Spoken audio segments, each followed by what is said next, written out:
एक बहुत बड़ी खबर इस वक्त मिल रही है और आप कह सकते मुहिम रंग लाई है साहब। बॉर्डर 2 फिल्म से बाहर हो सकते हैं दिलजीत दोसांझ।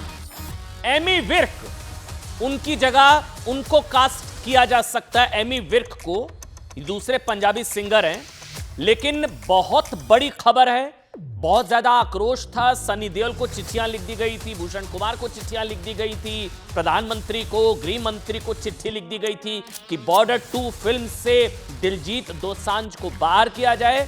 यह खबर इस वक्त मुझे मिल रही है कि उनको बाहर किया जा सकता है और उनकी जगह एमी विर्क को कास्ट किया जा सकता है। यह पूरा विवाद सरदारजी 3 में पाकिस्तानी नफरती जहरीली एक्ट्रेस हानिया के साथ काम करने को लेकर है। पहलगाम के 2 महीने बाद टीजर पोस्ट करने को लेकर है। मतलब पाकिस्तानी एक्ट्रेस नफरती जहरीली हानिया आमिर के साथ सरदारजी 3 फिल्म की रिलीज को लेकर दिलजीत को बड़ा झटका लग सकता है साहब। जो फ्रेम आपको नजर आ रहा है इसमें, अच्छा हाँ देखिए चेहरा बदल रहा है। अच्छा ये तो अभी ये देखिए नीचे की तरफ देखिए वो डब्बा, ये दिलजीत की जगह एमी विर्क हो सकता है। ये पोस्टर बदल जाएगा जिसमें सनी देओल हैं, वरुण धवन है, सारे स्टार कास्ट हैं। उसमें नीचे की तरफ जो आपको दिलजीत पाजी नजर आ रहे हैं, उनकी जगह दिलजीत की जगह एमी विर्क जो हैं, वो भी शानदार हैं साहब, बढ़िया कलाकार हैं पंजाब के।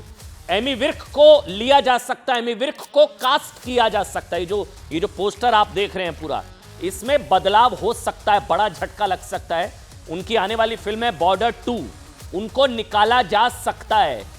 वहीं अभिनेत्री रूपा गांगुली ने भी सोशल मीडिया पर पोस्ट करके दिलजीत को बॉर्डर 2 से निकालने के लिए फिल्म निर्माताओं को बधाई दे दी है। अच्छा बधाई दे दी है, मतलब ये कंफर्म हो गया है क्या अभी? क्योंकि हमारे सोर्सेज बता रहे हैं निकाला जा सकता है, लेकिन रूपा गांगुली जी तो बधाई दे रही हैं। ये बहुत बड़ी खबर है। ये रूपाली गांगुली है, रूपाली गांगुली, माफ करिएगा, रूपाली गांगुली, अभिनेत्री रूपाली गांगुली ने तो बधाई दे दी है। बॉर्डर 2 से दिलजीत को निकालने के लिए फिल्म निर्माताओं को बधाई दे दी है। रूपाली ने लिखा है कि बॉर्डर एक ऐसी फिल्म थी जिसने हमारे देश के लोगों में गहरी देशभक्ति जगाई और अब बॉर्डर 2 में एक ऐसे अभिनेता को देखना वाकई निराशाजनक। रूपाली गांगुली, और निराश करने वाला होता। अच्छा ये भी जाना पहचाना चेहरा है इंडस्ट्री का, बहुत अच्छा जाना पहचाना चेहरा, इनका नाम रूपाली गांगुली है। इन्होंने तो बधाई दे दी है। उन्होंने लिखा है कि मतलब बहुत निराश करने वाला होता जो अपनी जिम्मेदारियों को पहचानने में विफल है। दरअसल बॉर्डर 2 की शूटिंग पुणे की नेशनल डिफेंस एकेडमी यानी कि एनडीए में चल रही है। एनडीए में फिल्म का तीसरा और फाइनल शेड्यूल शूट हो रहा है जिसमें दिलजीत दोसांझ भी शामिल हैं। लेकिन अब ये खबर देखिए, 2 चीजें हैं। हमारे सोर्सेज बता रहे हैं साहब कि एमी विर्क को कास्ट किया जा सकता है, बॉर्डर 2 से आउट दिलजीत दोसांझ हो सकते हैं। लेकिन बॉलीवुड से ही कुछ और जो कलाकार उनकी फैटर्निटी के वो तो शुभकामनाएं देने लगे हैं। बॉलीवुड में भी बंटवारा हो गया दिलजीत को लेकर। सबसे पहली खबर, सबसे पहले बात इसी की। मैं सिर्फ इतनी बोलना चाहूंगा कि भाई आप अपनी गलती को सुधारो, गलती हो गई है, से सॉरी एंड कुछ वहां से सीन है निकाल दो।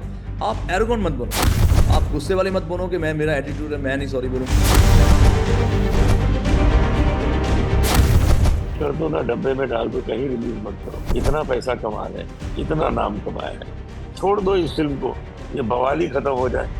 एक अनाउंसमेंट कर दो कि सॉरी नहीं चाहिए फिल्म।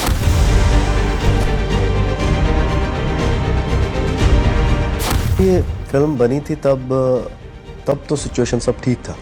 फरवरी में शूट किया तब सिचुएशन ठीक थी, सारा कुछ सही चल रहा था। उसके बाद देखो बहुत सारी चीज़ें, बड़ी चीज़ें हमारे हाथ में नहीं है।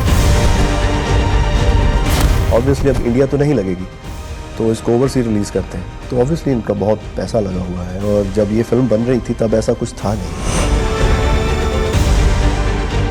अब वो फिल्म रिलीज हो रही है on the 27th of this month with Hania Aamir of Pakistan. कर लो जो करना है, वाह।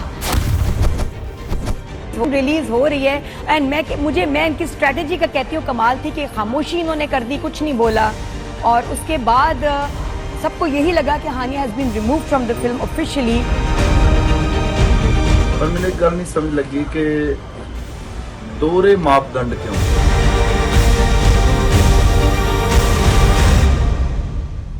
दरअसल आज ही फेडरेशन ऑफ वेस्टर्न इंडिया ने जिन्हें एम्प्लॉयज ने, सिने एम्प्लॉयज ने देश को रक्षा मंत्री राजनाथ सिंह और गृह मंत्री अमित शाह को चिट्ठी लिखकर मांग की थी साहब कि नेशनल डिफेंस एकेडमी फिल्म की जो शूटिंग की जो अनुमति मिली है उसको रद्द कर दिया जाए, वहां ये फिल्म की शूटिंग हो रही है, जिसके बाद ये कयास लगाए जा रहे हैं कि फिल्म से दिलजीत को आउट किया जा सकता है। Federation of western India cine employees ने दोनों मंत्रियों को भेजी चिट्ठी में क्या लिखा मैं आपको बता देता हूं।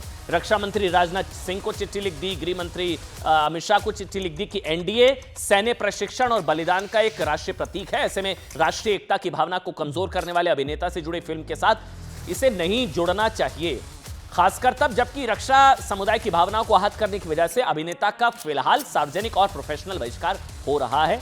यही नहीं, एक और चीज आपको बता दें, federation of western India cine employees ने इससे पहले बॉर्डर 2 फिल्म के प्रोड्यूसर भूषण कुमार को भी चिट्ठी लिख दी थी कि निकालो दिलजीत को, बॉर्डर 2 से बाहर करो, दिलजीत को फिल्म से बाहर करो। फेडरेशन ने ऐसी एक चिट्ठी फिल्म के lead actor Sunny Deol producer है वो, उनको भी लिख दी। बड़ी खबर यह है कि अब निर्माताओं की तरफ से कभी भी दिलजीत दोसांझ को इस फिल्म से बाहर निकालने का फैसला हो सकता है। उनकी जगह एमी विर्क की एंट्री, ऑफिशियल एंट्री का ऐलान हो सकता है। यह पोस्टर में चेहरा बदल सकता है साहब, बॉर्डर 2 से दिलजीत आउट, एमी विर्क इन। खैर, इन सब के बीच पाकिस्तानी एक्ट्रेस हानिया जहरीली, नफरती एक्ट्रेस पाकिस्तानी हानिया आमिर के साथ दिलजीत की फिल्म सरदारजी 3 आज ओवरसीज में रिलीज हो चुकी है। आज 27 तारीख है, रिलीज हो गई है। तो आखिरकार दिलजीत दोसांझ ने साहब हमें लगता है कि साबित कर ही दिया कि उन्हें कोई फर्क नहीं पड़ता है, मतलब उन्हें नहीं फर्क पड़ता कि उनका देश उनके बारे में क्या बोलता है, क्या सोचता है, लोगों की क्या भावनाएं हैं, उन्हें नहीं फर्क पड़ता साहब क्यों, मतलब कि पहलगाम के पीड़ितों को कैसा लगेगा, उन्हें नहीं फर्क पड़ता शायद कि उनकी एक हरकत एक दुश्मन मुल्क को हमारे ऊपर हंसने का मौका देती है। जब पाकिस्तान कहता है कि कर लो जो करना है, फिल्म तो रिलीज होगी, लेकिन फर्क पड़ता है, कुछ चीजों का फर्क पड़ता है। उन्हें फर्क पड़ता है कि कहीं उनके प्रोड्यूसर का कोई नुकसान ना हो जाए, पैसा बहुत लगता है ना। उन्हें फर्क पड़ता है कि कहीं पाकिस्तान में उनके प्रशंसक नाराज ना हो जाए। उन्हें फर्क पड़ता है कि राष्ट्र से ऊपर धरती को माता मानने वाली उनकी इमेज कहीं डेंट ना हो जाए। मतलब तो क्या फर्क पड़ता है कि लाख विरोध के बावजूद आज पाकिस्तानी कलाकारों से सजी फिल्म सरदारजी 3 पाकिस्तान के कई शहरों के साथ ओवरसीज में रिलीज हो चुकी है। देखिए, सरदारजी 3 मूवी रिलीज तो हो गई, अब सुनिए आज की बड़ी खबर। दिलजीत के खिलाफ आवाज अब भी उठ रही है देश में, चाहे आम लोग हो या उनके प्रशंसक हो या उनकी फ्रेटर्निटी से जुड़े लोग हो, वो आवाज उठा रहे हैं। नया नाम है गुरु रंधावा, पंजाबी सिंगर है गुरु रंधावा, जिन्होंने बिना दिलजीत का नाम लिए एक लंबा सा पोस्ट लिखा। मैं दिखाऊं आपको क्या लिखा उन्होंने। गुरु रंधावा, हाँ ये चेहरा भी आ गया, गुरु रंधावा। उन्होंने लिखा है, लाख परदेसी हो जाओ अपना देश नहीं भूलना चाहिए, जिस देश का खाते हो उसका बुरा नहीं सोचना चाहिए, अगर अब आपकी नागरिकता भारतीय नहीं भी है तब भी ये नहीं भूलना चाहिए कि आप यहां पैदा हुए हो। इसका क्या मतलब है, दिलजीत भारतीय नहीं है क्या? गुरु रंधावा ये लिख रहे हैं कि अगर अब आपकी नागरिकता भारतीय नहीं भी है तो भी ये नहीं भूलना चाहिए कि आप यहां पैदा हुए हो, इस देश ने महान कलाकार बनाए और हम सबको उस पर गर्व है। कृपया गर्व करो तुम जहां पैदा हुए थे। सिर्फ एक सलाह है कि अब फिर से विवाद मत शुरू करो और भारतीयों को मत बहकाओ। गुरु रंधावा सुना गए, बी पराग सुना गए, मिका सिंह सुना गए, दिलजीत, मतलब हालांकि इस पोस्ट को लेकर कुछ लोग रंधावा पर ही सवाल उठाने लगे, जिसके बाद रंधावा ने अपना सोशल मीडिया अकाउंट डीएक्टिवेट कर दिया। यह भी बड़ी खबर है। फिल्म में पाकिस्तानी कलाकारों के होने पर अभिनेता पुनीत इस्सर ने भी सवाल उठाए, कहा कि देश से बड़ा कुछ नहीं है साहब और हम अपने देश के लिए मतलब हमको सम्मान होना चाहिए। वही मशहूर गायक अनूप जलोटा ने न्यूज 18 से इस मुद्दे पर बात की और दिलजीत को नसीहत दी कि उन्हें फिल्म को डब्बे में डाल देना चाहिए। इतना पैसा कमा लिया, पैसा बड़ा हो गया क्या? अनूप जलोटा ने कहा कि क्या पता जल्दी पूरे कश्मीर समेत पाकिस्तान भारत का हो जाए, तब रिलीज कर देना। सुनाते आपको। जो रिलेशन है इस वक्त, जो हालात है, इस फिल्म को भारत में बिल्कुल रिलीज नहीं करना चाहिए। बल्कि दिलजीत जी को तो मैं ये कहूंगा कि यार क्या फर्क पड़ता है, बंदी कर दो ना, डब्बे में डाल दो, कहीं रिलीज मत करो। इतना पैसा कमा रहे हैं, इतना नाम कमाया है, छोड़ दो इस फिल्म को, ये बवाली खत्म हो जाए। एक अनाउंसमेंट कर दो कि सॉरी नहीं चाहिए फिल्म, चलो बाय, डब्बे में बंद। अरे कल देखना यार, हो सकता है कि चल के पाकिस्तान जो है वो हिंदुस्तान का हिस्सा बन जाए, कश्मीर हमारा हो जाए, उस वक्त रिलीज कर देना। नहीं, देखिए खबर ये भी है कि नीरू बाजवा लीड एक्ट्रेस हैं, हानिया के अलावा हानिया हर जगह हानिया जहरीली नफरती एक्ट्रेस है पाकिस्तानी, लेकिन सरदारजी 3 की लीड एक्ट्रेस नीरू बाजवा ने भी फिल्म से जुड़े सारे पोस्ट वीडियो डिलीट कर दिए। नीरू बाजवा फिल्म से जुड़े सारे पोस्ट और वीडियो डिलीट कर दिए हैं और पाकिस्तानी एक्ट्रेस हानिया आमिर को भी उन्होंने अनफॉलो कर दिया है।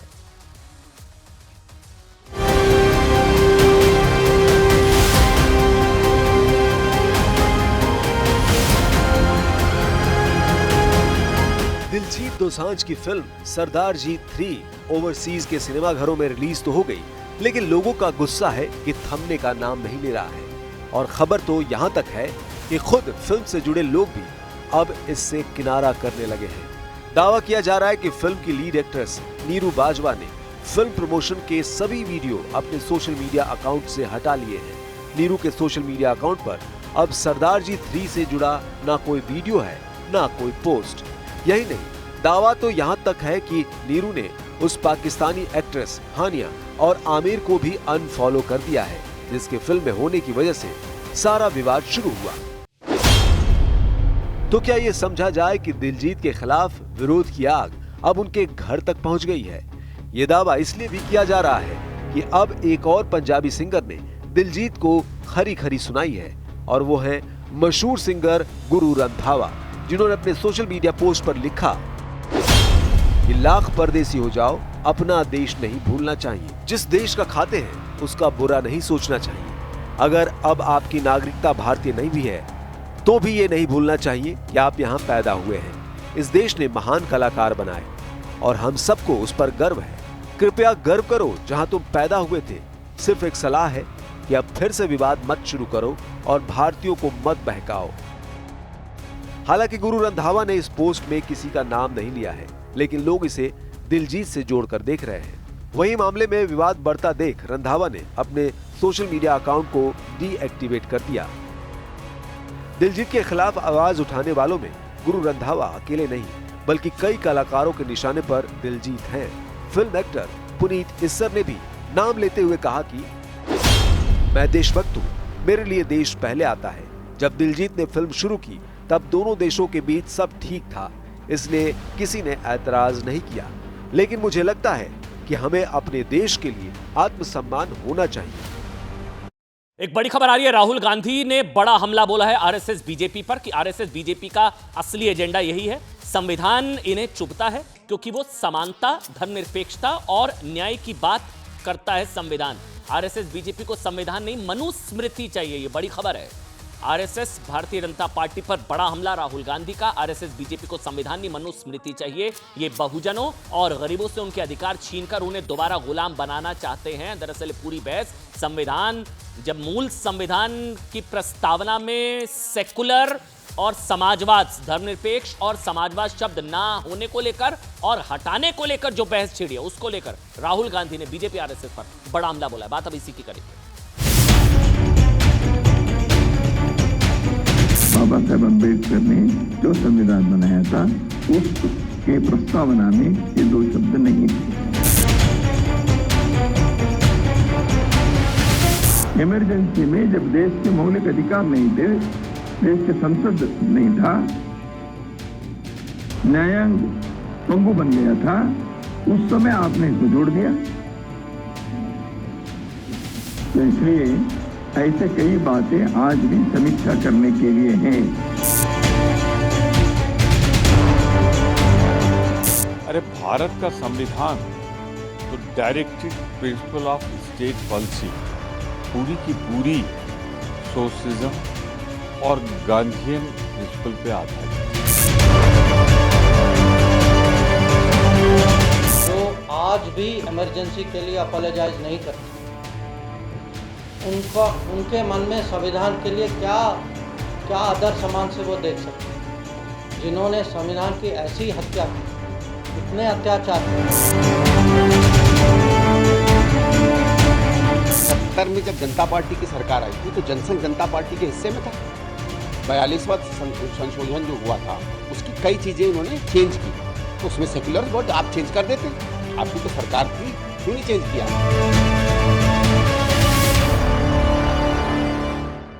क्या होता है सेकुलरिज्म? ये शब्द बड़ी बहस चल रही है। सेकुलर सेकुलर सेकुलर सेकुलरिज्म, जहां सभी धर्मों को समान रूप से देखा जाता है। समान रूप से सभी धर्मों का सम्मान और समान रूप से सभी धर्मों के लोगों को अधिकार देना, सेकुलरिज्म, जहां किसी एक धर्म के लिए विशेष कानून ना हो, या किसी एक धर्म के लिए विशेष प्रावधान ना किए जाएं, या किसी एक धर्म को विशेष सुविधा ना दी जाए। अगर दी जाती है तो वो कम्युनल होता है। एक धर्म के लिए विशेष सुविधा देना कम्युनल होता है। हालांकि परिभाषा बदल दी गई है कि एक धर्म के लिए विशेष कुछ अधिकार दे देना अब सेकुलर बना दिया गया है। तो ये सेकुलरिज्म जो शब्द है, सेकुलर, वो संविधान की मूल भावना या जो मूल प्रति है उसमें नहीं था सेकुलर शब्द। आज भारत में सबसे बड़ी राजनीतिक बहस आरएसएस के उस बयान को लेकर है जिसमें 50 साल पहले 1975 भारत में लगाई गई इमरजेंसी के वक्त संविधान में ये दो शब्द जोड़ दिए गए। मूल संविधान की प्रति में शब्द नहीं थे। इस प्रति में इमरजेंसी के वक्त संविधान की प्रस्तावना में दो शब्द जोड़ दिए गए। पहला सेकुलर मतलब धर्मनिरपेक्ष, दूसरा सोशलिस्ट मतलब समाजवाद। ठीक, आरएसएस यानी कि राष्ट्रीय स्वयंसेवक संघ के सरकार्यवाह दत्तात्रेय होसबोले ने कहा कि संविधान की प्रस्तावना में, मूल संविधान की प्रस्तावना में सोशलिस्ट और सेकुलर धर्मनिरपेक्ष को जोड़े जाने को लेकर खुली बहस होनी चाहिए। क्यों जोड़ा गया, किन हालात में जोड़ा गया, किस वजह से जोड़ा गया, क्या बिना बहस के थोपा गया, यह शब्द थोपा गया, क्योंकि ये शब्द मूल संविधान में नहीं थे। कांग्रेस सरकार ने असंवैधानिक तरीके से संसद की सहमति के बिना ये शब्द जोड़ दिए। यानी भारत में जब 25 जून 1975 को आपातकाल लगा हुआ था, लोकतंत्र की आत्मा को कुचलकर संविधान की हत्या करके नागरिक अधिकारों का दमन करके देश को कालकोठरी में बना दिया गया था।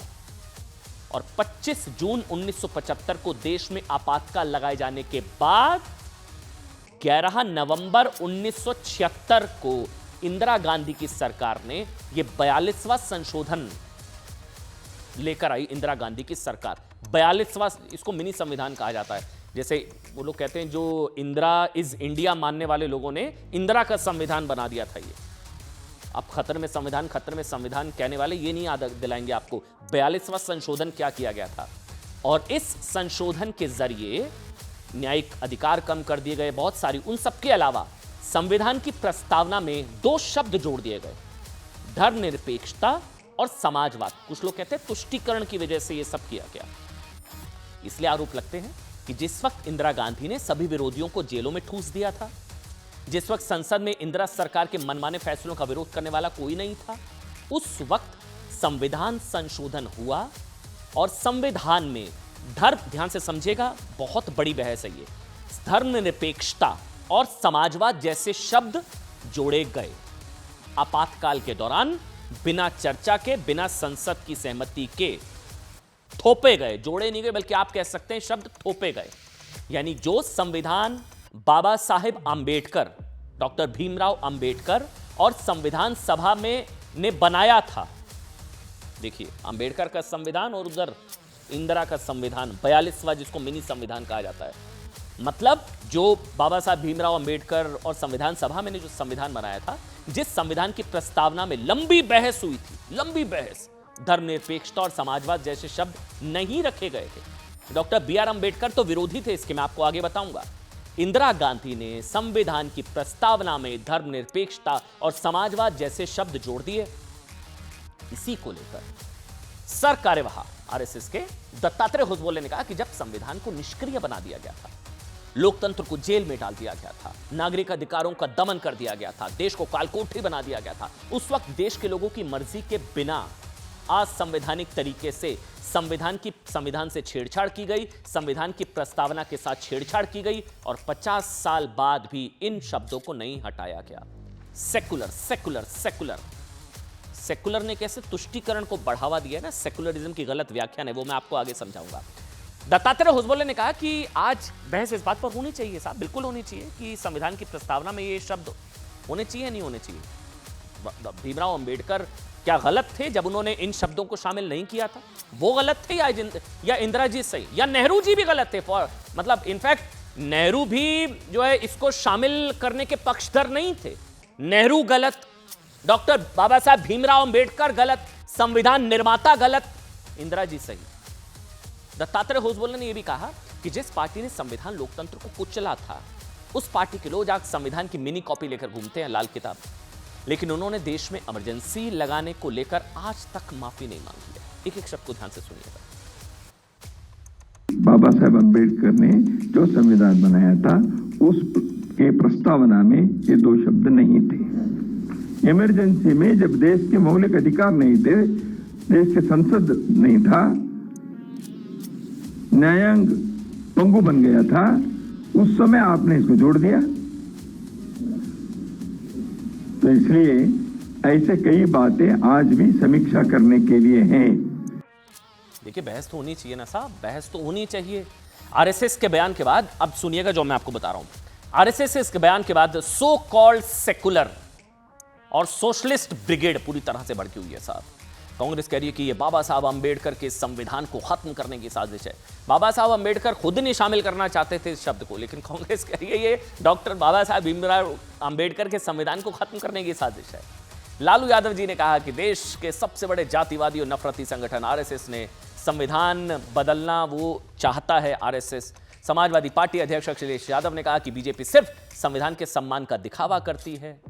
लेकिन आज बहस इस बात को लेकर है कि बीजेपी बाबा साहेब अंबेडकर के संविधान को खत्म करना चाहती है या कांग्रेस ने बाबा साहेब भीमराव अंबेडकर के संविधान की भावना से खिलवाड़ छेड़छाड़ करके तुष्टीकरण के चक्कर में संविधान में सेकुलर सोशलिस्ट शब्द जोड़ दिया।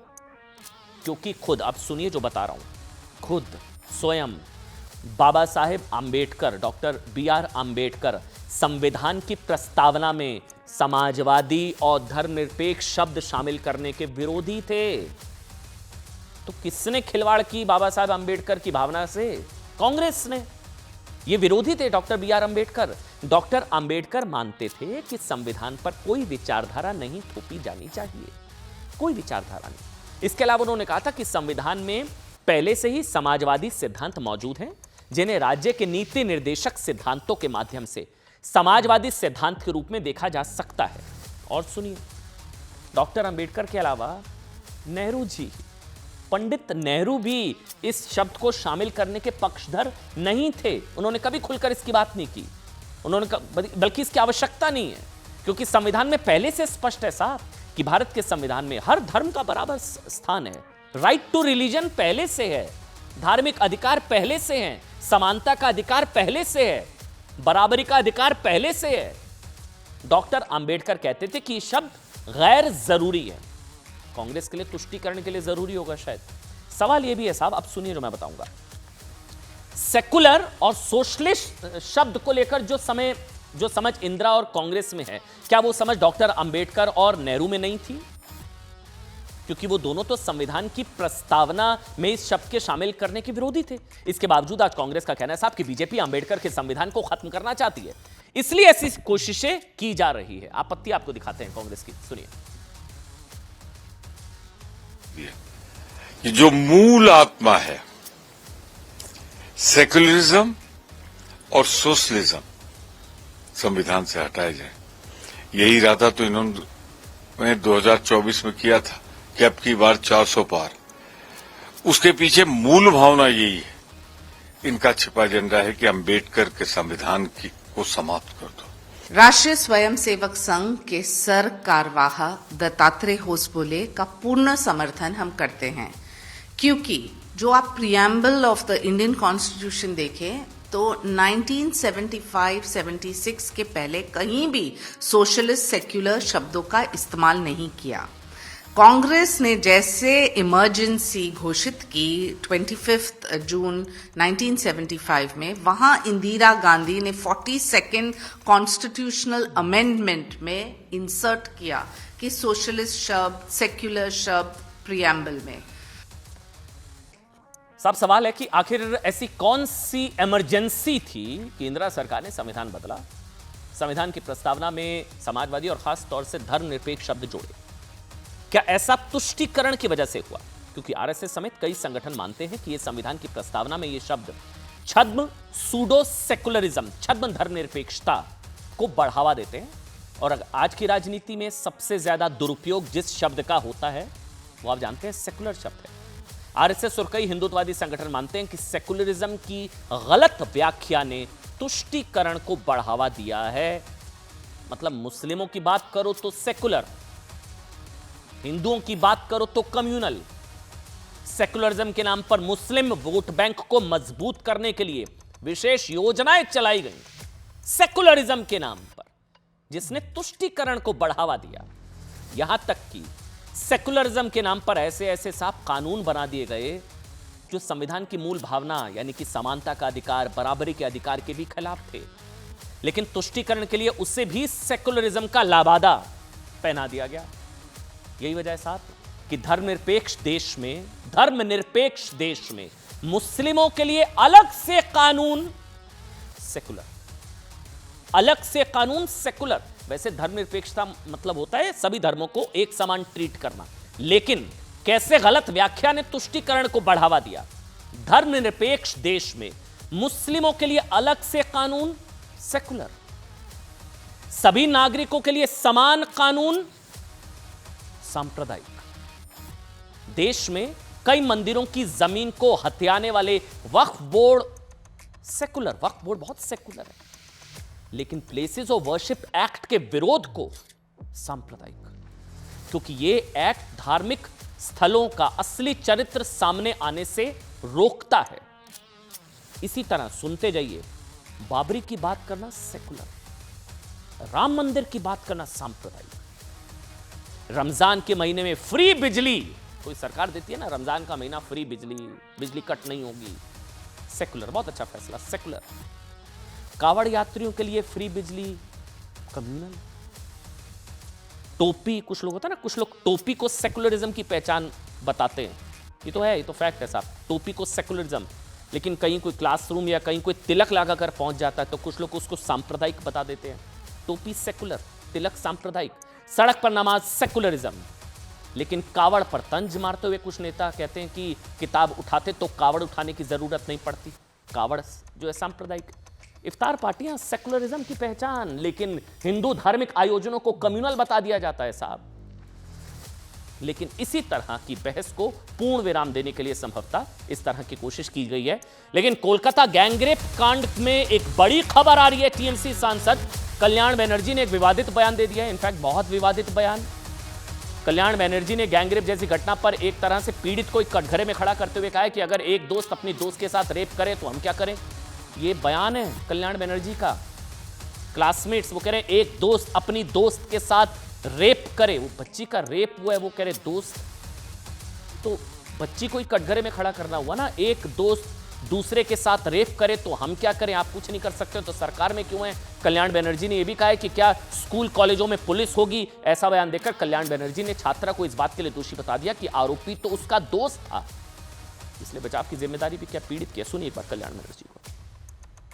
আমি তো জানি না, যদি কোথাও হয়ে থাকে, আমি ঘটনার সম্বন্ধে এখনো ওয়াকিবহাল না। নিঃসন্দেহে অন্যায় করা হয়েছে, কারা করেছে, যে করেছে তাদের ইমিডিয়েটলি অ্যারেস্ট করা উচিত। কলেজের ভেতরে যদি করে সেখানে পুলিশ থাকবে কলেজে, শিক্ষা ক্ষেত্র তো শিক্ষা প্রতিষ্ঠান, আরে ভাই শিক্ষা প্রতিষ্ঠানে কি পুলিশ থাকবে আপনি বলুন না। নিরাপত্তা কাকে দেবে? নিরাপত্তা তো তার সহকর্মীরা দেবে, সেখানে সহকর্মীরাই রেপ করছে, তাহলে অন্যায়টা কারা করছে?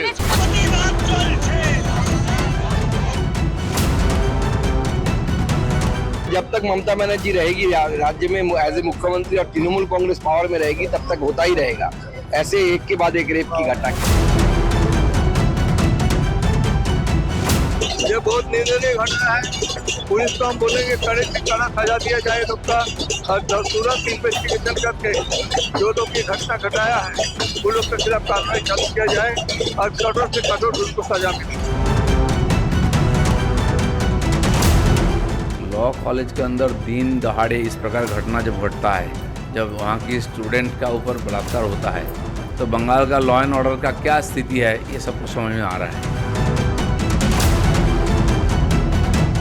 पिता की भी स्टेटमेंट ली गई है, उसकी इलाज भी चल रही है और मानसिक और शारीरिक तौर पे जो भी उसकी तकलीफें हैं उनको देखे जा रहे हैं।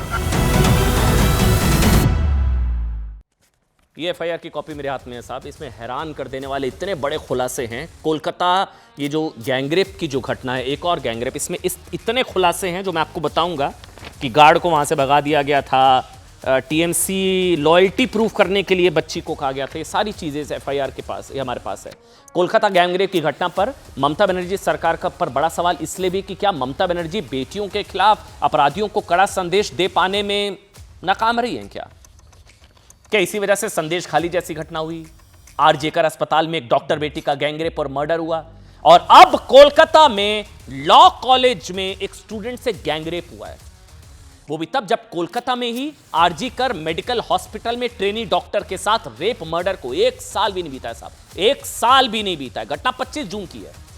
इस मामले में 3 आरोपियों को गिरफ्तार किया जा चुका है। 3 आरोपियों को, जिनके नाम है मनोजीत मिश्रा, ये नाम एफआईआर में भी है, मनोजीत मिश्रा, दूसरा नाम है जैब अहमद, मनोजीत मिश्रा, जैब अहमद, और तीसरा है प्रमित मुखर्जी।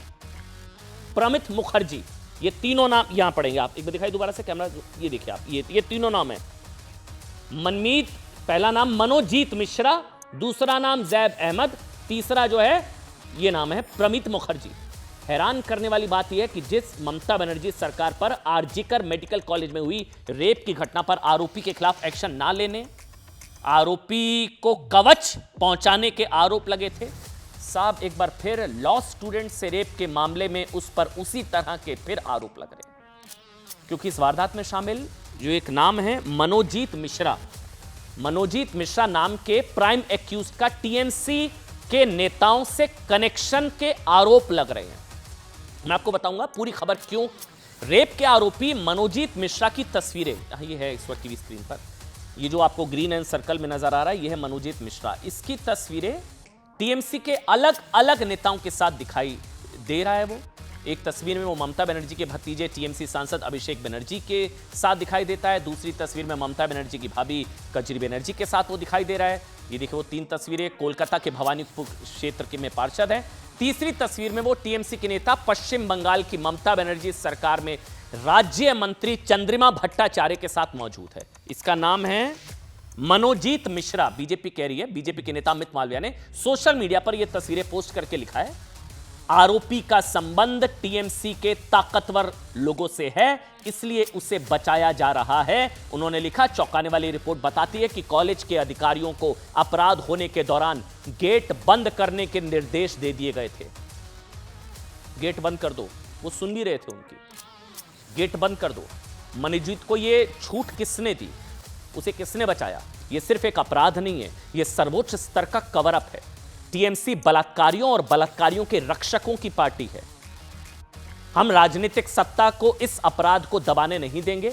बीजेपी पीड़ित के साथ मजबूती के साथ खड़ी है, न्याय मिलने तक हम लगातार लड़ते रहेंगे। वही बीजेपी के एक और नेता सुकांत मजूमदार ने ममता बनर्जी पर गैंगरेप के आरोपियों को बचाने का सीधे आरोप लगा दिया। सुनिए।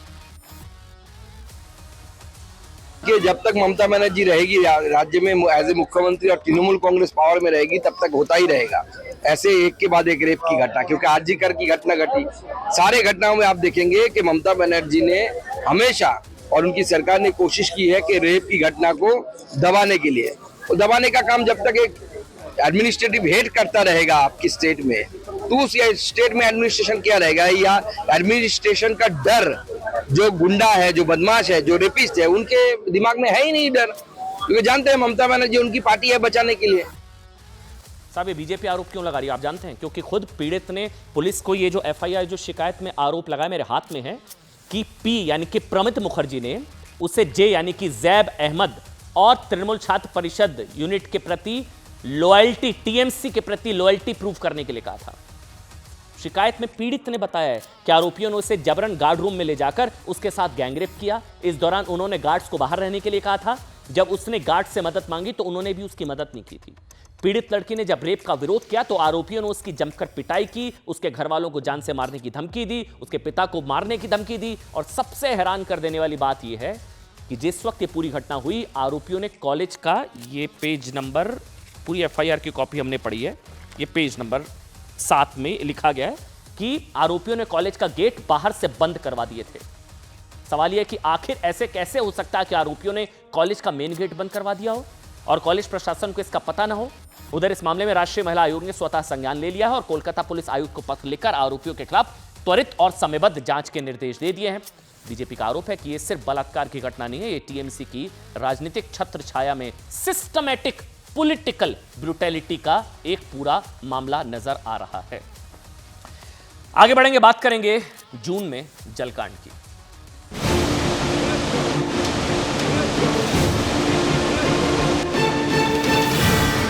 मेरा मुख्यमंत्री जी से आग्रह है कि वो जल्दी ही इंक्वायरी बैठाए कि ये लकड़ियां कहां से बहकर आई और कौन लोग हैं जो इसके पीछे जिम्मेवार हैं।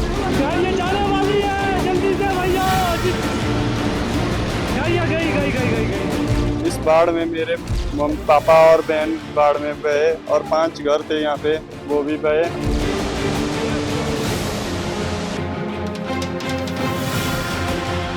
4 साल बच्चे को बचाया, चाची को बचाया, बाकी लोग सब कुछ उतना को कोई चांस नहीं मिला। तो बड़ी भारी है, तब कहाँ जाए हमने कहाँ जाना। भारी बारिश के कारण बहुत ज्यादा नुकसान हो गया और सैंजगढ़ को बहुत ऊपर तक आ गई। साहब, इस वक्त देश के कई राज्यों में भयंकर बारिश, बाढ़ जैसे हालात हैं। खासकर जम्मू कश्मीर से राजस्थान, महाराष्ट्र से बाढ़ की भयानक तस्वीरें लगातार आ रही हैं। लेकिन इस बाढ़ के लिए क्या सिर्फ प्रकृति को दोष देकर पल्ला झाड़ा जा सकता है? नेचर? क्या सरकारें सिर्फ यह कहकर बाढ़ बारिश की भयावहता से पीछा छुड़ा सकती हैं कि बारिश पर उनका कोई बस नहीं है? नेचर, आसमान से आफत। आज ये सवाल, ये देखिए तस्वीरें, ये कोई फिल्म का शॉट नहीं है, वो पुष्पा वाला शॉट था ना, ऐसे लकड़ियां बहकर आ रही थी। ये देखिए तस्वीरें, ये हिमाचल प्रदेश की एक तस्वीर आई, हमारी नजर गई। मतलब हो सकता है ये तस्वीरें देखकर आपको लगे कि फिल्म, ये पुष्पा का कोई फिल्मी सीन है। ये देखिए आप, हो सकता है कुछ लोगों को लगे कि हिमाचल प्रदेश में शायद पुष्पा 3 की शूटिंग चल रही है। आप साहब हैरान हो जाएंगे जानकर कि ये किसी फिल्मी शूटिंग का सीन नहीं है, बल्कि हिमाचल में जंगलों की कटाई का असली सीन है। बाढ़ बारिश आई, सारी लकड़ियां, देखिए आप वीडियो से समझ सकते हैं हिमाचल के पहाड़ में भी बाढ़ की वजह क्या है। फ्लैश फ्लड, ये देखिए आप तस्वीरें, ये देखिए वो रील वाला पुष्पा और ये रियल वाला पुष्पा। उधर तो वो लकड़ियां थी, चंदन की तस्करी वाला मामला था और लकड़ियां वो पानी के अंदर थी। और ये देखिए दूसरी तस्वीरें तो रियल है साहब, ये रियल तस्वीर है। हिमाचल में फ्लैश फ्लड की तादाद क्यों बढ़ गई? हिमाचल प्रदेश के कुल्लू और कांगड़ा जिले में पिछले 10 दिनों में फ्लैश फ्लड की कुल 9 घटनाएं हुई हैं। 9, 2 तस्वीरें आपके सामने। कई लोगों की मौत हो चुकी है। अचानक आई बाढ़ में कई घर, मकान, गाड़ियों के बहने की खबर है। तस्वीरें, हिमाचल जैसे पहाड़ी राज्य में बाढ़ की वजह से वन माफिया को माना जा रहा है इसके पीछे, क्योंकि जंगलों के काटे जाने की वजह से पहाड़ दरक रहे हैं, पहाड़ों की हालत खराब हो रही है, जंगलों को काटा जा रहा है। ये वो सबूत, पहाड़ों में बाढ़ आ रही है, कांग्रेस के विधायक अपनी सरकार पर सवाल उठा रहे हैं। पेड़ों की कटाई, पहाड़ों में फ्लैश फ्लड की बहुत बड़ी वजह इसलिए है क्योंकि देखिए मैं आपको बताऊंगा क्या होता है कि पेड़ की जड़ें मिट्टी को बांध कर रखती हैं, पेड़ की जड़ें, और बारिश का पानी जमीन में समा जाता है। लेकिन पेड़ों की कटाई की वजह से पानी तेजी से बहता है। इसके अलावा पेड़ों की कटाई की वजह से मिट्टी का कटाव बढ़ता है और पहाड़ों का मलबा तेजी से बहाकर बड़ा नुकसान पहुंचाता है। देखिए मलबा नदियों को जाम कर देता है और जब भारी बारिश के बाद जाम खुलता है तो फ्लैश फ्लड, ये जो शब्द है फ्लैश फ्लड, फिर वो फ्लैश फ्लड वाली तबाही आती है। देखिए अब सवाल यह कि इस तबाही की बड़ी वजह क्या? हिमाचल प्रदेश का पुष्पाराज टाइप्स कुछ है क्या? सवाल पिछले 3 दिनों से पूछे जा रहे हैं, क्योंकि मंडी जिले की एक नदी में ठीक उसी तरह भारी मात्रा में लकड़ियां बहती हुई दिखाई दी, जैसा सीन फिल्म पुष्पा में जंगलों की कटाई की वजह से दिखाई दिया था। ये देखिए 2 तस्वीरें फिर से। पूछा जा रहा है साहब हिमाचल के जंगलों का पुष्पा कौन, जिसे हिमाचल प्रदेश की सुखविंदर सरकार नहीं पकड़ पा रही है? ये सवाल कोई और नहीं, कांग्रेस के विधायक उठा रहे हैं। सुना सकते हैं वो बयान? कांग्रेस के विधायक हैं कुलदीप राठौर, उन्होंने कहा है पंडो डैम में अचानक भारी मात्रा में लकड़ियां कहां से आ गई, इसकी जांच होनी चाहिए। सुनिए एक बार, क्योंकि वन विभाग सीधे मुख्यमंत्री सुखविंदर सिंह के अंदर आता है, सिर्फ ऐसी लापरवाही फिर क्यों हुई? सुनिए। मेरा मुख्यमंत्री जी से आग्रह है कि वो जल्दी ही इंक्वायरी बैठाएं कि ये लकड़ियां कहां से बहकर आई और कौन लोग हैं जो इसके पीछे जिम्मेवार है। क्या खामेनेई का अंत तय था?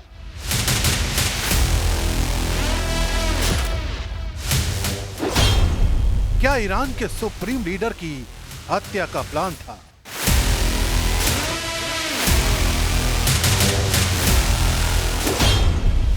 क्या इजराइल खामेनेई की टारगेट किलिंग करने वाला था?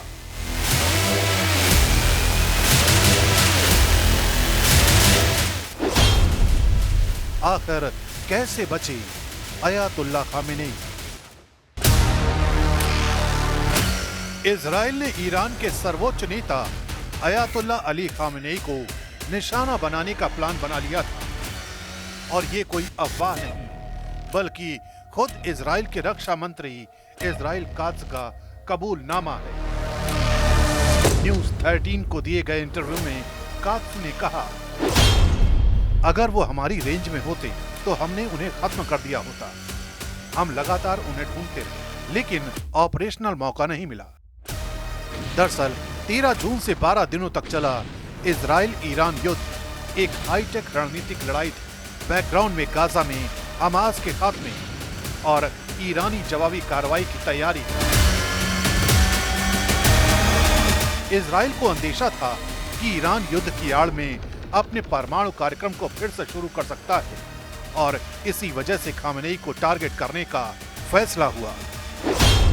इजरायली इंटेलिजेंस और वायुसेना ने संयुक्त ऑपरेशन की तैयारी भी शुरू कर दी थी, लेकिन जैसे ही खामेनेई को यह भनक लगी, वो सीधे जमीन के नीचे सीक्रेट लोकेशन में गायब हो गए। सोचिए, जो इजराइल अपने दुश्मनों को कोने कोने से ढूंढकर अपना निशाना बनाता रहा है,